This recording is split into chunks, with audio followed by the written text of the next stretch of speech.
लोग भारत के प्रधानमंत्री तथा उसके सहयोगी मंत्री परिषद के बारे में पढ़ेंगे। देखिए, कैबिनेट स्तर पर अगर देखा जाए तो आज हम लोग प्रधानमंत्री एवं उसके मंत्री परिषद के बारे में पढ़ने आए हैं। देखिए, भारतीय संविधान में कहा गया है अनुच्छेद 74 में कि राष्ट्रपति को, जैसे हम लोग जानते हैं कि राष्ट्रपति को बहुत सारे कार्य, शक्ति और अधिकार बहुत सारे दिए गए हैं और राष्ट्रपति को कार्यपालिका का वास्तविक प्रधान माना जाता है।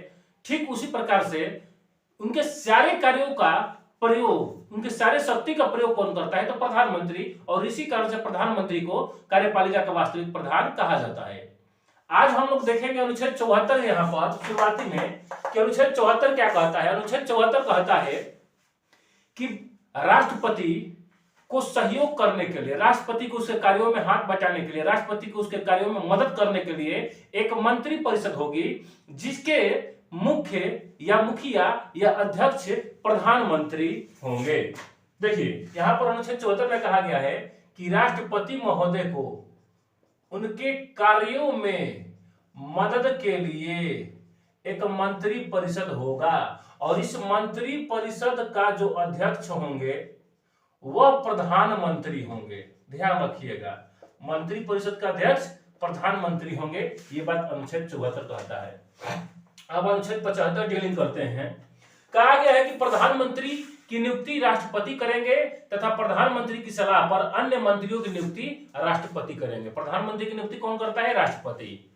तो अनुच्छेद 75 में कहा गया है कि प्रधानमंत्री की नियुक्ति कौन करेगा? राष्ट्रपति करेंगे।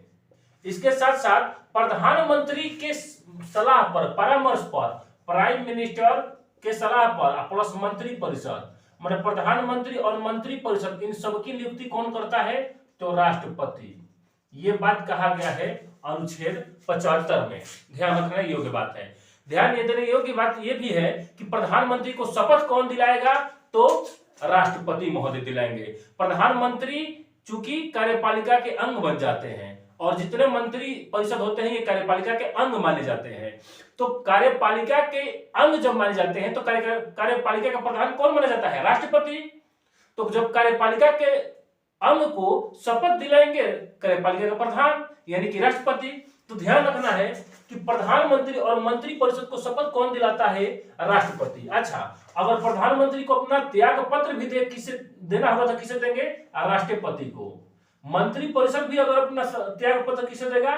तो राष्ट्रपति को। ध्यान देना योग्य बात है कि जो काम राष्ट्रपति करेंगे, बनाने से लेकर बिगाड़ने तक का काम सारा राष्ट्रपति करेंगे।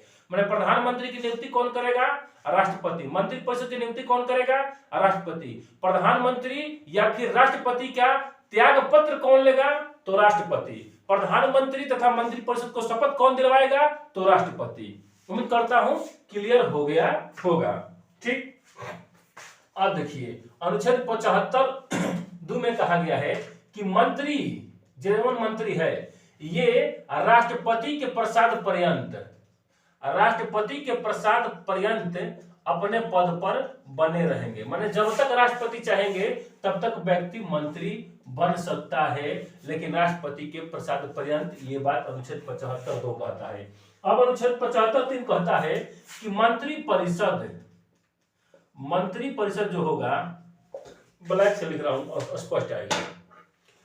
अनुच्छेद 75(3) कहता है कि मंत्री परिषद सामूहिक रूप से, माने ग्रुपिंग में, मंत्री परिषद सामूहिक रूप से लोकसभा के प्रति उत्तरदायी होगी।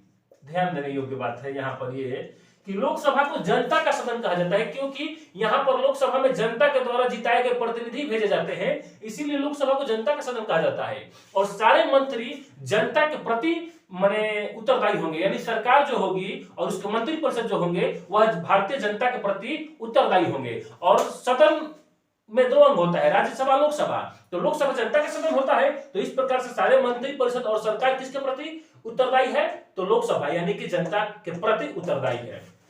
ध्यान देना, यहाँ पर दो प्रश्न छूटता है कि मंत्री परिषद सामूहिक रूप से किसके प्रति उत्तरदायी होता है? तो लोकसभा। माने भारत में जितने मंत्री परिषद हैं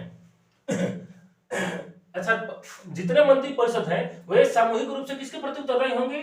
लोकसभा। अच्छा, अनुच्छेद 75 में ये भी कहा गया है कि जो मंत्रियों की संख्या होगी, मंत्रियों की संख्या होगी वह टोटल लोकसभा के सीट का 15% से ज्यादा नहीं होना चाहिए, प्रधानमंत्री सहित। 75 में यह भी कहा गया है कि जो मंत्री होंगे वह प्रधानमंत्री सहित टोटल लोकसभा के सीट 543 से 15%, मतलब लगभग 60 गो से ज्यादा मंत्री नहीं बनना चाहिए। 75 क्या कहता है कि मंत्री परिषद सामूहिक रूप से लोकसभा के प्रति उत्तरदायी होगा। लेकिन ध्यान देने योग्य बात है कि अगर कोई एक मंत्री व्यक्तिगत रूप से पर्सनली किसके प्रति उत्तरदायी होगा, तो प्रधानमंत्री के प्रति।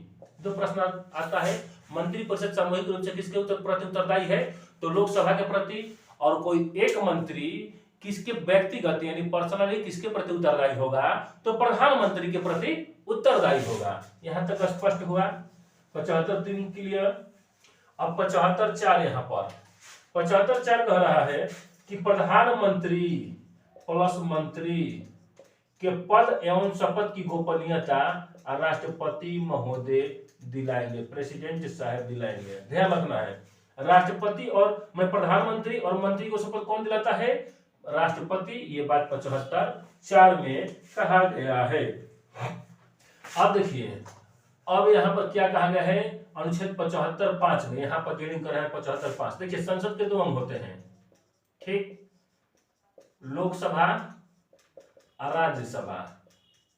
तो अनुच्छेद 75(5) कहता है कि यदि कोई भी व्यक्ति जिसकी उम्र 25 वर्ष या 30 वर्ष हो, कोई भी व्यक्ति भारत में जो चुनाव जीते या न जीते, कोई भी व्यक्ति मंत्री बन सकता है और राष्ट्रपति उसको मंत्री पद की शपथ दिला सकते हैं। लेकिन शर्त यह है कि 6 माह के अंदर उसे सदन का सदस्य बनना अनिवार्य होगा, संसद का सदस्य बनना अनिवार्य होगा। मान लेते हैं हम कोई भी चुनाव नहीं हारे हैं, माने जीते हैं, फिर भी हम मंत्री बन सकते हैं। अब हमको केंद्र में मान लेते हैं मोदी सरकार के गवर्नमेंट में हम मंत्री बन सकते हैं, रक्षा मंत्री, कपड़ा मंत्री, कुछ भी मंत्री बना सकते हैं। लेकिन शर्त है कि 6 माह के अंदर से हम संसद के सदस्य बने, चाहे लोकसभा से चुने जाए चाहे राज्यसभा से चुने जाए। अच्छा, प्रधानमंत्री भी जो बनेंगे वह भी चुनाव नहीं जीते रहेंगे तो भी क्या होंगे, प्रधानमंत्री बन जाएंगे। लेकिन 6 माह के अंदर उनको संसद का सदस्य बनना अनिवार्य होगा। जैसे अभी नरेंद्र मोदी कहां से प्रधानमंत्री बने, तो लोकसभा से, बनारस से जीते हैं।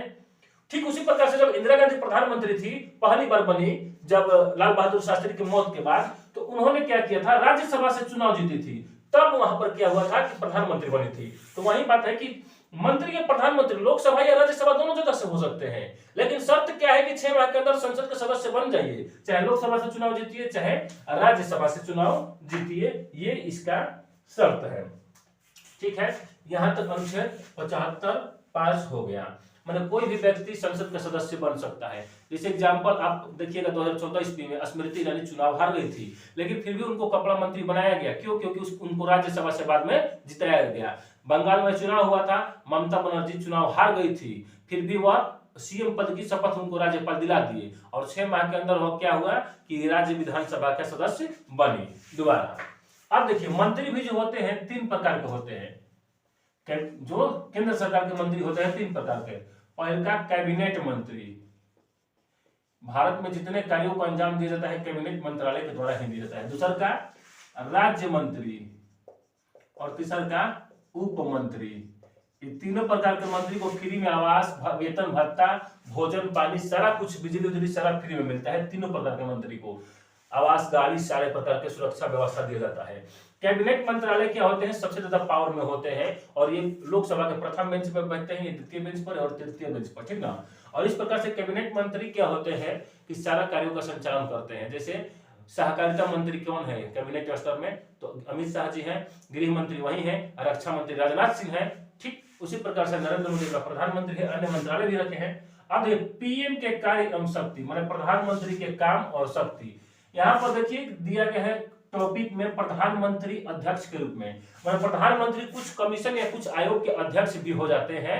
यही इनके कार्य और शक्ति के रूप में आता है। कुछ कार्य अन्य भी हम बता रहे हैं। पहली का बात है कि नीति आयोग के अध्यक्ष के रूप में प्रधानमंत्री यहाँ पर दिया गया है। नीति आयोग के अध्यक्ष कौन होता है, तो प्रधानमंत्री। राष्ट्रीय विकास परिषद के अध्यक्ष कौन होता है, तो प्रधानमंत्री। राष्ट्रीय एकता परिषद का अध्यक्ष कौन होता है, प्रधानमंत्री। अंतरराज्यीय परिषद का अध्यक्ष कौन होता है? तो प्रधानमंत्री। अंतरराज्यीय परिषद क्या है? दो राज्यों के बीच झगड़ा सुलझाने या किसी भी प्रकार के मैटर को सुलझाने के लिए एक परिषद का गठन किया गया है, जिसे अंतरराज्यीय परिषद कहा जाता है। इसके अध्यक्ष प्रधानमंत्री होते हैं। अगला है कि राष्ट्रीय जल संसाधन मंत्री के अध्यक्ष कौन होते हैं मंत्रालय के? तो प्रधानमंत्री, माने राष्ट्रीय जल संसाधन परिषद के अध्यक्ष प्रधानमंत्री। ठीक, इसके प्रकार अब आगे देखिए, इसमें प्रधानमंत्री के कुछ अन्य कार्य, अब कार्य देख रहे हैं प्रधानमंत्री का काम चाहे शक्ति, ठीक ना, कार्य एंड पावर, अरे वही समझ लेना है। तो प्रधानमंत्री जो है वह राष्ट्रपति महोदय को लोकसभा भंग करने की सिफारिश करते हैं। ध्यान रखिएगा, लोकसभा भंग कौन करेगा? तो राष्ट्रपति करेंगे, और उनको भंग करने की सिफारिश कौन देगा? तो प्रधानमंत्री देंगे। इसके बाद संसद के 2 सत्र बुलाए जाते हैं, एक वर्ष में 2 सत्र, 6 माह पर जो सत्र बुलाया जाता है, तो राष्ट्रपति महोदय को 6 माह पर सत्रवासन कराने की सिफारिश प्रधानमंत्री करते हैं। ठीक, इसके बाद राष्ट्रपति महोदय को प्रधानमंत्री यह सलाह देते हैं किसी भी मंत्री की नियुक्ति के लिए कि माने इस व्यक्ति को मंत्री नियुक्त करिए, या कोई व्यक्ति गैर संवैधानिक कार्य कर रहा है और वह मंत्री पद पर बना गया है, तो उस मंत्री को बर्खास्त करने की भी सलाह प्रधानमंत्री देंगे। ठीक ना, ध्यान रखिएगा, किसी भी विधायक, किसी भी सांसद, किसी भी मंत्री या किसी भी राज्यपाल को बर्खास्त करने का पावर सिर्फ और सिर्फ भारत में राष्ट्रपति के पास है। अगला देखिए, अगला यह है काम कि भारत में विभिन्न प्रकार के आयोगों के अध्यक्ष की नियुक्ति राष्ट्रपति करते हैं। जैसे यूपीएससी, एक और अध्यक्ष के चुनेगा, माने प्रधानमंत्री की सलाह पर उनकी नियुक्ति क्या करेगा? तो राष्ट्रपति महोदय करेंगे। ठीक, उसी प्रकार से अन्य प्रकार के राष्ट्रीय महिला आयोग, SC ST आयोग, OBC आयोग या किसी भी प्रकार के भारत में आयोग है, उसके मुख्य अध्यक्ष की नियुक्ति क्या करता है? राष्ट्रपति महोदय। यही नहीं, राष्ट्रपति महोदय सुप्रीम कोर्ट में जो जज होते हैं मुख्य या अन्य वरिष्ठ, उनकी नियुक्ति पत्र भी वही देते हैं और उनको शपथ भी राष्ट्रपति महोदय दिलाते हैं। इसके बाद विभिन्न राज्यों में जो हाई कोर्ट है, उन हाई कोर्ट के जजों की नियुक्ति भी राष्ट्रपति महोदय करते हैं। किनके परामर्श पर? तो प्रधानमंत्री के परामर्श या सलाह पर। ठीक, इस प्रकार से देखिए, प्रधानमंत्री प्लस मंत्री परिषद जो है, तो अगर प्रधानमंत्री अपना त्याग पत्र दे देते हैं, रिजाइन दे देते हैं, तो मंत्री परिषद स्वतः भंग हो जाता है, स्वतः विघटित हो जाता है, स्वतः टूट जाता है। यदि प्रधानमंत्री भारत में किसी कारण एक्सपायर कर गए या कोई अन्य कारण से प्रधानमंत्री की मृत्यु हो जाती है, तो मंत्री परिषद स्वतः विघटित हो जाती है, या प्रधानमंत्री अपना रिजाइन देंगे, त्याग पत्र देंगे, तो मंत्री परिषद स्वतः रद्द हो जाती है, स्वतः विघटित हो जाती है। ये हमारे भारतीय संविधान में कहा गया है। अब देखिए, भारत में सबसे लंबा कार्यकाल प्रधानमंत्री के पद पर रहने वाले कौन व्यक्ति थे? तो जवाहरलाल नेहरू जी थे। ये 16 वर्ष 9 माह और 12 दिन तक लगातार प्रधानमंत्री के पद पर रहे। सबसे लंबा कार्यकाल वाला प्रधानमंत्री नेहरू जी 16 वर्ष 9 माह 12 दिन पद पर रहे। सबसे छोटा कार्यकाल वाले प्रधानमंत्री अटल बिहारी वाजपेयी जी रहे, जिनका कार्यकाल केवल 13 दिन था। ध्यान रखिएगा। और इसके साथ साथ सबसे युवा यानी कि सबसे कम उम्र के प्रधानमंत्री आपके राजीव गांधी थे। सबसे बुजुर्ग प्रधानमंत्री मोरारजी देसाई थे, 79 से 81 वर्ष के बीच में थे मोरारजी देसाई, सबसे बुजुर्ग प्रधानमंत्री। इसके साथ साथ आप लोग जानते हैं कि भारत की प्रथम महिला प्रधानमंत्री श्रीमती इंदिरा गांधी जी हुई, और लगातार 2 बार, मैंने 2 बार बनी, एक बार लाल बहादुर शास्त्री की मृत्यु के बाद और एक बार दोबारा चुनाव जीतने के बाद। तो यही कुछ यहाँ पर है। इसके बाद प्रथम प्रधानमंत्री जो लोकसभा में उपस्थित हुए ही नहीं, तो चौधरी चरण सिंह। प्रथम प्रधानमंत्री जो लोकसभा में उपस्थित नहीं हुए, चौधरी चरण सिंह। इसके बाद प्रथम प्रधानमंत्री जिनके खिलाफ अविश्वास प्रस्ताव पारित हुआ, तो विश्वनाथ प्रताप सिंह हुए। इसके बाद देखा जाए तो 3 प्रधानमंत्री जिनका पद पर रहते हुए मृत्यु हो गया। 3 ऐसे प्रधानमंत्री जो पद पर थे और उनकी मृत्यु हो गई किसी न किसी कारणवश। तो पहला नेहरू जी थे, दूसरा का लाल बहादुर शास्त्री थे और तीसरे का इंदिरा गांधी थी। यही 3 प्रधानमंत्री ऐसे हैं भारत में जिनके पद पर रहते हुए मृत्यु हुआ है। उम्मीद करता हूं यहां तक समाप्त हो गया है। अब नेक्स्ट